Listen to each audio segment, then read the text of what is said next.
So we're in chapter 26, and we're continuing with looking into Asia and Africa during this time of the Cold War. And we got into conflicts over Israel and Israel becoming a nation, and how important this time really was. So I'm going to do a quick review till we get to that point, and we have we're going to go over into the rest of this, which goes into Lebanon and the PLO, onto Iran and Iraq. So some pictures of that. Went over that and what's going on in the Middle East.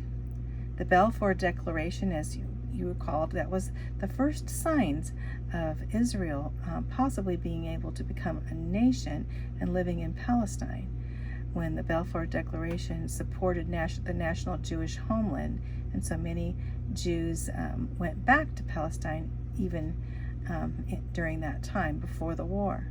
But after World War II, 6 million Jews had died in the Holocaust, and this turned the world's opinion and changed this area. So the world started supporting Palestine being a refuge for Jews. And then on this famous date in history to remember, 1914, 1948, Israel becomes a nation. And just last week, Israel became 75 years old.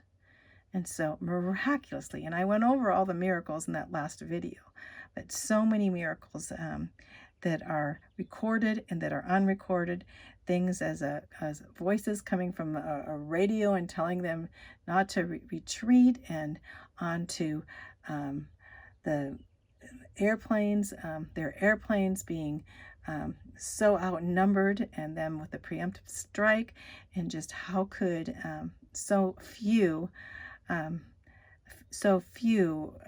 give such a amazing victory against so many. So, and not only by air, we find even the tanks they would go into these areas, and the soldiers, Syrian, Jordanian, and onto Egyptian, they would retreat for no reason, finding out that later on they saw visions in the sky. They saw armies of angels. I mean, those type of things. They're recorded on not only by Israel, but as the Arab nations retreating. They call this Nafka because to them it was a total embarrassment to have 5 Arab nations attack a tiny Israel, and Israel to win. It was a complete miracle. We went over the 6-day war. When you think of the 6-day war, just think that Israel took over Jerusalem, their capital, the city of David. Yom Kippur War, and that was the war on the Jewish holiday, and how they had to defend themselves against the attack from Egypt and Syrian troops. And that was like in 1970. So we have 1940s, 48, to 1974, and we still have the discrepancies going on, small, but not so insignificant, not all out war yet, but we know that there is going to be that coming in the future, because it records in the Bible, the recording in Ezekiel, the Ezekiel war with Israel, and God showing up again miraculously. The Camp David Accords in 1978. So, Israeli Prime Minister Begin and Egyptian President Anwar Sadat. So it shocked the world when the United States president then, who was in 1978, was Jimmy Carter, and he met to negotiate peace at the Camp David in the United States. This is the first time in 2,000 years that Jews and Arabs sat together for a peace treaty. So amazing. So the results were that Israel did agree to withdraw completely from the Sinai Peninsula. They had military in this area, in the Sinai Peninsula. Here's Egypt, the Sinai Peninsula, and Israel. Now, Egypt now controls the Sinai Peninsula. Sinai, you think of Mount Sinai, you think of Moses traveling through this area, but I don't believe that was the area Moses traveled. He traveled towards the east, down into Saudi Arabia. But anyway, so they surrendered this area, and they would withdraw their troops from 1979 to 1982. Israel just negotiated that and said they would do that. But Israel's relationships with the other Arab nations over here on this side, Jordan and Lebanon and Syria and these areas, and areas within, we'll find out, was very tenuous, which means that you had like walking on eggshells with them, that they could attack at any moment. The Arab nations refused to recognize Israel as a nation on the whole, but Egypt actually became friends with Israel at this time due to the Camp David. Just remember, Camp David was the negotiation between Israel and Egypt. And we have Anwar Sadat was of president, and Beijing, prime minister of Israel. Okay, now we're getting into Lebanon. So let's look at the picture here. We have Israel here. We have a Golan Heights up this direction. Golan Heights, where a lot of war has happened because of Lebanon and Syria being towards the north. So we have Lebanon. We're going to focus at this area. North of Israel is Lebanon. Here we have Haifa, and as we go up here, you'll see, and this is the former security zone at this time, and so that area. Well, we're going to talk about Lebanon. You see the Lebanese army here. The Lebanese Civil War. First of all, Lebanon was in war with itself. So the Lebanese Civil War and revolution happened in the 1970s and 1980s. There was a full-scale war between the Lebanese army and the terrorists they called Hezbollah. So in 1975 to 1976, this full-scale civil war. Beirut was the capital of Lebanon, and in Beirut there were tens of thousands of people killed. The economy, which was once flourishing, the Lebanese people were flourishing and wealthy, and now they would be totally destroyed, and this once flourishing country would go into poverty. The Lebanon became the enclave for terrorist organizations. So now Lebanon would be known. Why do you think terrorists would choose Lebanon? Well, first, because Lebanon is so close to Israel, and most of the terrorists were focused on first attacking Israel, and for Israel, they believed that Israel had no purpose of being a nation, so they wanted to destroy Israel. So most of the terrorists at that time focused. In fact, we'll find Anwar Sadat here, the head of not Anwar Sadat, I'm sorry.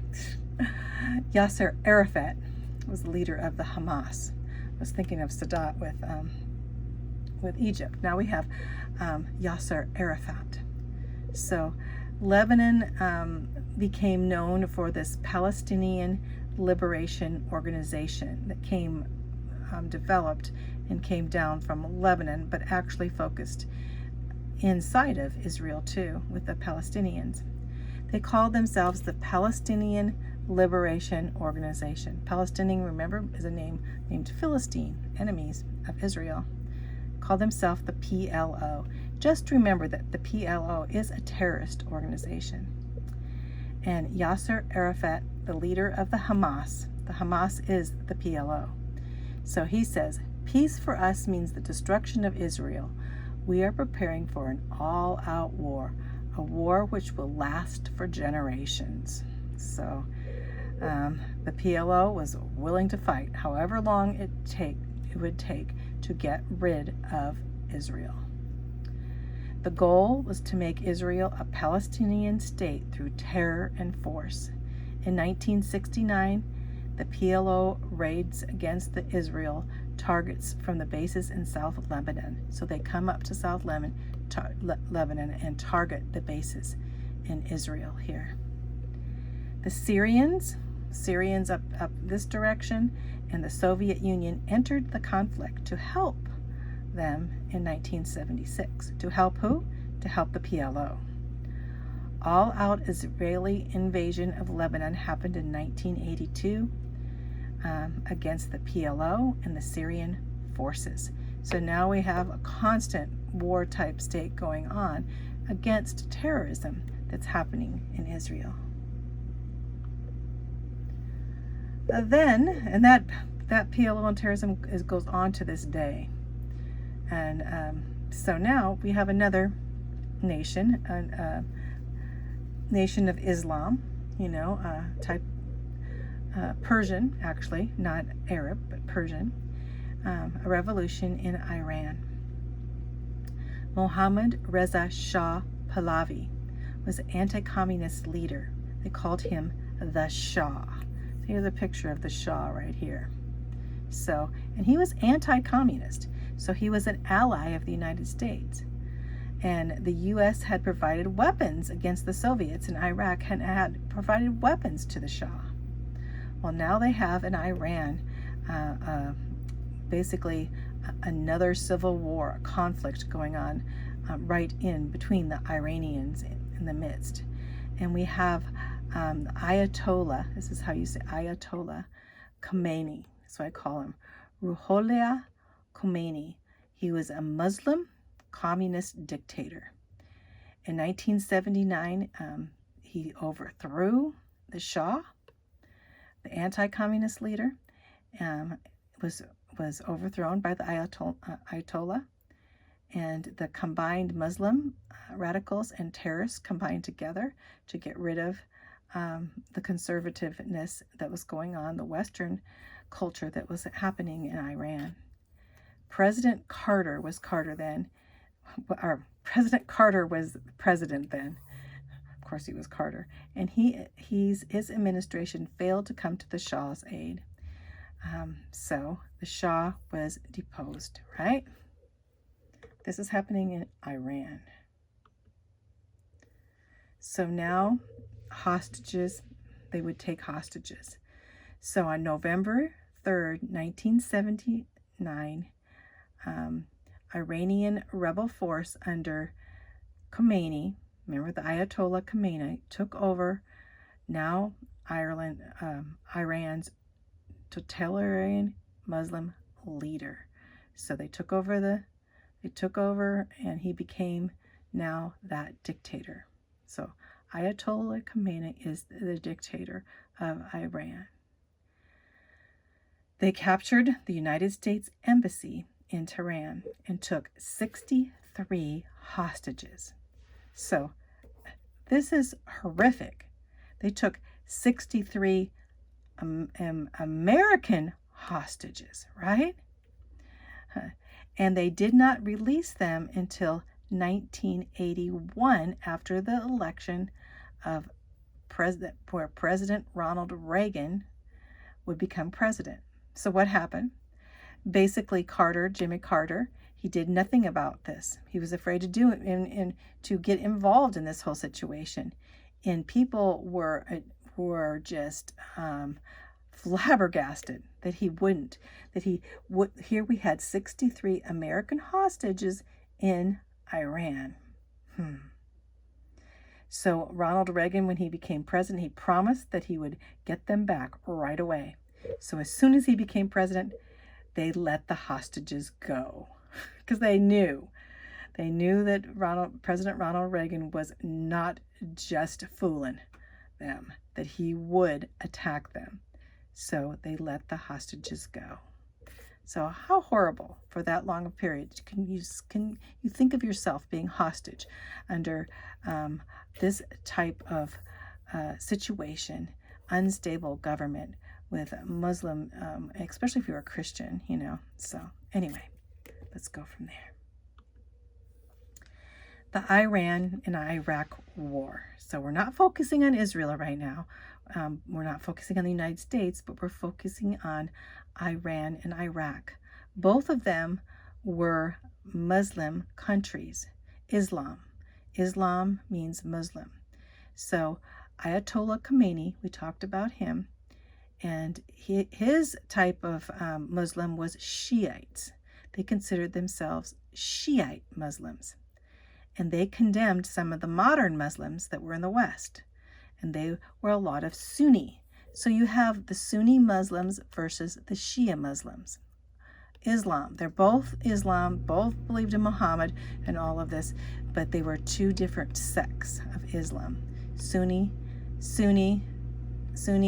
and Shiites here, as you can see the difference, okay? Ayatollah Khomeini was enraged by some of the United States support of, especially of Israel, so, and Ayatollah Khomeini did not like any of the modern ways at all, the Shiite. The Shiite terrorists even came down and seized the city of Mecca. Mecca is the Muslim holy city, and so they're fighting even over their holy cities, and urged all Muslims must revolt against the West. That's Ayatollah Khomeini right here. It's a picture of him. He's saying, you all must revolt against Israel. They hate Israel, and they also hate the United States. And so they were diehard. Of course, we have the Sunni Muslims, actually coming from the area of Saudi Arabia, who didn't believe exactly the same. So the Sunnis were in Iraq. So we have the Sunnis in Iraq coming up from Saudi Arabia Sunnis, and Iran, the Shiites. Iran, the people were of Persian descent, and of course the Sunnis were more of Arabian descent in their heritage. So two different types of Islam, two different types of Muslims.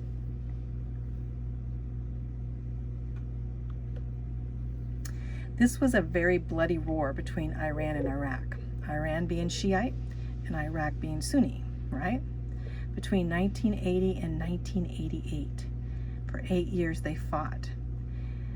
Meanwhile, Saddam Hussein, right here's a picture of him, he became the dictator in Iraq. And he even thought himself as Babylonian descent, that he was reincarnated or so from, I wouldn't say necessarily reincarnated, but he thought that he was going to be the next Nebuchadnezzar. So he claimed himself that he was going to be the dictator and the new world leader. So he had a lot of delusions of grandeur, that's for sure. So, but in 1979, he became the head of Iraq. So Saddam Hussein's devotion to Islam was nominal. Like, he used his religion as a political tool to unify the Arabs together. And he fought with modern weapons that he bought from the Soviet Union. So does he look like a die-hard Muslim? He was not a die-hard Muslim. He just used the religion so that he could bring all of the Arabs in that area to follow him, right? He also used poison gas and chemical warfare against Iran. Hussein seemed to have the upper hand, but after 8 years of fighting, of chemical warfare and all these things, you see him there with gas masks on, both the sides had been totally exhausted. The Shiites with Ayatollah Khomeini not totally giving up, and you have all these, the war going on in a quite bloody war. But in 1988, they signed a ceasefire. Okay, we're going to go on to India, but I'm going to do this in another video. And then we're going to go on to India and then into Africa and how communism and socialism affected these areas, because we're kind of going on to the new subject. So we went on in the Middle East, and now we're going to go on to India.